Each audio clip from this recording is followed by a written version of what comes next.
Well, I'd imagine it starts to get pretty scary after quite a few hours of being desolately stuck if you're in a rental car. Panic is real. I didn't realize it because the way I was raised and the way that I did things, I just don't panic. And not panicking is a great asset to somebody that does what we do, because we're in really dangerous situations. And part of the danger is the panicky people we're going to rescue. And to illustrate this, I got called on a job. It was winter, it's snowy, it's cold, there's a 20-mile-an-hour wind, it's single digits. And these two gals, college age, they called me. They had to walk away from their car to get cell phone service. And they were not convinced that I knew where they were. I knew exactly where they were. But it was really bad service. And I said, I'm coming to get you. And they said, well, are you sure you know where we're at? Yes, I know where you're at. Well, okay. They walked out the way that they thought I was going to be, or the way that I would be coming in, and stood there and were freezing to death. They were less than a quarter mile away from a car with 3/4 of a tank of fuel. And that was really eye-opening to me to be like, okay, when I have these people on the phone, I need to get them in a different frame of mind than they're in, because when I got there, it was like 911, get search and rescue up here. We got a frostbite victim. We're in trouble here. So anyway, that's tough, because you have to you almost have to talk to these people beforehand, be like, hey, I'm very forceful now. What are you doing right now? Yeah. They're like, we'll be out there. I'll have a flashlight. I'll be at the turn. I'm like, no, you'll be back in your vehicle. And they're like, no, I'm going to wait for you. And I said, listen, I'm going to find the car tonight, or we'll find the body in the morning. It's your choice. Like, I get that forceful. I'm sure you do too. Oh yeah, no. The arguments that you have to have with people are ridiculous. Or you need to leave the vehicle there, and we'll go get it in the morning when it's more visible. Yeah, that happens a lot. And they argue with me that the car is going to be stripped. Yeah. And I'm like, look around. Have you seen anyone else out there? There's not a roaming band of crackheads and side-by-sides that are stealing stuff. Like, they're just going to show up. Yeah, they're not like on the They're waiting for you. US border. They're waiting for you to leave, and they're just going to pounce. Like, you are literally in the middle of nowhere in some of those situations out there. And talking about the daylight versus night, it's exponentially more dangerous to rescue at night. There's just so much more. Yeah. Do you have to wait it out? Like, if it's at night, will you wait it out, or do you just go and rescue at night? We'll make sure the people are safe. That's the thing, is it depends. And it depends on how bad the job is. So if it's somebody just off the road, we can pull them out. But if you got somebody out on a trail, that is... Yeah, I was going to say, like, how far out are these people generally? Like, are they pretty deep into, like, a trail, or are they kind of, like, just out in the middle of nowhere? On my stuff, it's because we have Arches National Park, Sand Flats Recreation Area, and Canyonlands National Park. And we cover all that. And it can be anywhere from 20 minutes from my shop to 3 hours away just to get to them. But that's where I've done that before. It's like, well, can you leave the vehicle and we go in the morning? And they're like, no, it's going to be dark. And I'm like, I know. And the other one is that people frustrate me with is, well, how long is it going to take you to get here? Well, how long did it take you to get there? Yeah. Well, it took me 8 hours. Well, then it's going to take me at least 6. Because I'm not stopping and looking at the sights. I'm heading somewhere. Well, and then that's the other part of it too, is like the recovery is just half of it. Actually doing the trail is a whole nother part of it, because you have to have a vehicle capable of making the trip out there and then also rescuing them. Where did we do that job? It was a long ways back there. Oh, that was in Needles District. Yeah. With the starter out on that Jeep. Yeah, on that Jeep. The starter was out, but the starter was so back ordered that we couldn't just take a starter in and replace it and drive it out. So that was way back. It was 9 hours that we drove. I think all said and done, it was 20. And these people just do that hours. solo? Like, they left the Jeep out there, luckily. Okay. But they were out there. They had somebody else, so they rode in with them. So then we needed to get the vehicle out there because the dealership's not going to go get it. Robbie was involved in that job. He met us in Green River so that we could swap. You took it up to... I took the Morvere to Green River, didn't I? Or I did something, and then I hauled the Jeep to its final destination. You don't have to talk into that, Yeah, Rob. I'll bring you the mic for you. Yeah. So yeah, I met you guys in Green River and took one of the vehicles to where it needed to be delivered. And then we went to Carl Malone. How do you even price an operation where there's 3-4 people like that? Like, how does that even? We rip ourselves off. Yeah. Okay. Yeah. You just undercut yourself. Yeah. Well, and that's when it comes down to like, I have a hard time because I charge for my recoveries.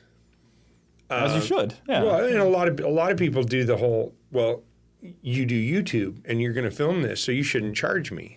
And it's like, I have an extensive fleet of vehicles that are task specific to do what they do.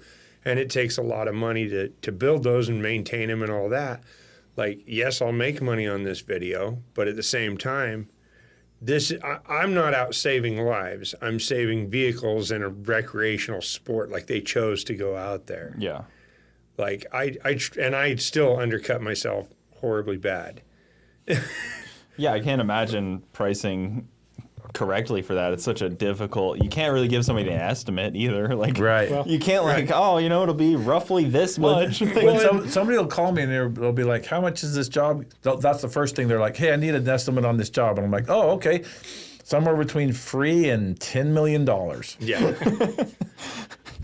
So I'm like, you haven't told me anything. Sure, they like some humor. Yeah. They're out there panicking. Yeah. I would be doing the same thing. Like, yeah, you don't like, and I get this all the time. Like, well, it's a simple pull out. Okay, but where are you at? Like, what are we dealing with? What size is the vehicle? What do we need to do? Is there a tire missing? There's so many factors. I would say getting information from a good chunk of enough that it's a serious problem. They just withhold information. You're asking simple questions, and they're like, "That's not." They must be thinking that's not relevant. Right. Yeah. We always because they don't give it to you. we always say we need to like put a checklist when they call. We need to ask more questions because we'll get to jobs. We're like, holy cow! Like, why didn't we bring more stuff? Why didn't we do this? Why don't we have more people? I will not roll out without coordinates, a picture. What's the other one?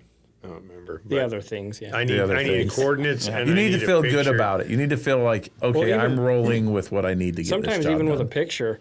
I mean, we did a box fan stuck in the mud, and we got there and we're like, oh wow, this is not.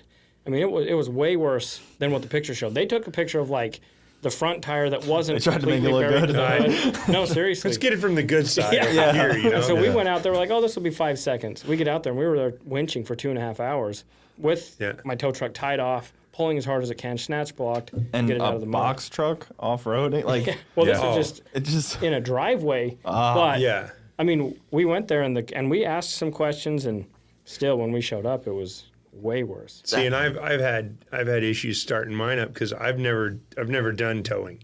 Like, these guys do towing, and then they've gone into off-road recovery and stuff. I've never done towing, and I never wanted to do towing. I wanted to do off-road recovery specific.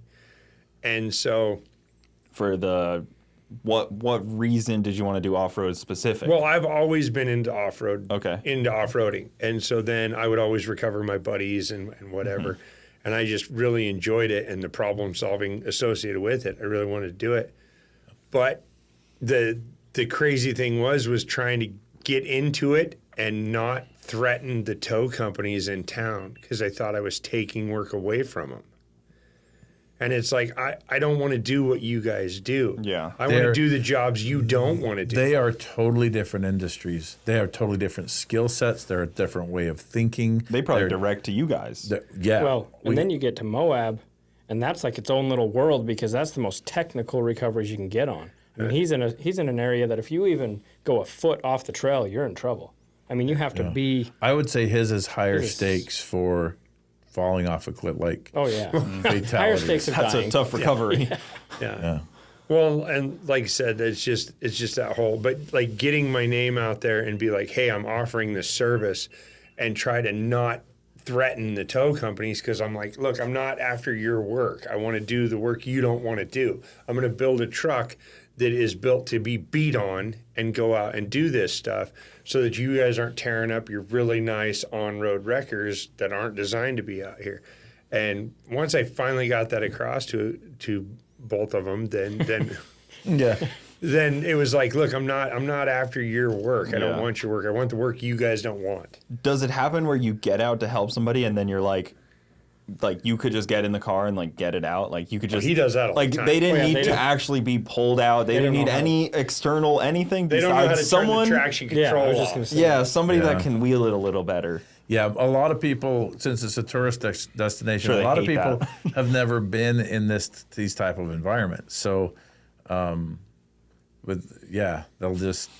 sometimes they'll just be psyched out themselves, and sometimes I actually have to pull some skills that I've developed to make it happen. But yeah, we do that quite a bit. That's probably unfortunate to have somebody come all the way out just to always- like drive your vehicle They're always better. grateful. Yeah. Oh, I'm sure they're. And They can't be anything but and grateful. I'm not in the business to make them feel bad. I want them, even when we're filming, I'm trying to make them look good. And I'm not doing it just to like trick people. I'm just like, this happens. They weren't comfortable. Yeah. They made the right call. Way better than losing control and me fishing them out of the ravine that we slipped in. Breaking something because they got in over their heads. Overheating the car, just sitting there flooring it until it just lets go. Well, and then once you get done with a recovery and you've done your video, I actually have a conversation with them where I'm like, all right, we realize this was a mistake. We'll make you look really good on the video, but just be warned, the internet is going to eat you alive. But we cannot help that. That's the way the internet is. That is not our fault. Do not be upset. Don't read the comments. Yeah. Yeah, I've never Just stay ventured out of into the any of your comments. guys' comments, but I'm sure they're Well, there's some a lot of vultures experts, sometimes. I would say. Oh yeah, they all know better than you. They all know how to get that Oh, stuff. yeah. Well, And and they then would've they'll done it pick this way. sides too. They'll be like, Rory wouldn't have done that. Hey, Hey, Rory, you should watch Matt's Offroad. He knows a lot Leave the about this telling to stuff. Rory and Matt. Well, and that's a lot of the thing is I have a lot of tow people that watch my videos and go, well, you're doing that wrong. You need to do it this way.